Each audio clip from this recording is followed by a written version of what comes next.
একদিন বিকেলে গৌতম বুদ্ধ একটি বিশাল বটগাছের ছায়ায় বসে ধ্যান করছিলেন।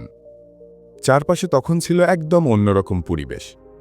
বাজারে মানুষের হাঁকডাক, দরদামের শব্দ, শিশুদের চিৎকার করে খেলা, পশু পাখির ডাক, সব মিলিয়ে এক বিশৃঙ্খল কোলাহল।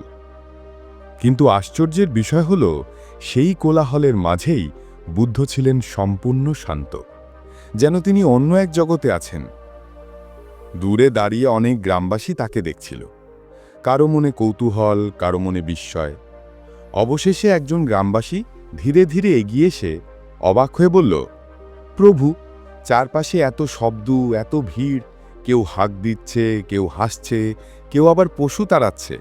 এত কোলাহলের মাঝেও আপনাকে দেখি একদম অচল, শান্ত। মনে হচ্ছে যেন আপনি পাথরের মূর্তি। এটা কি করে সম্ভব? বুদ্ধ ধীরে চোখ মেলে তার দিকে তাকালেন। মুখে ছিল হালকা হাসি, কণ্ঠে অদ্ভুত কোমলতা।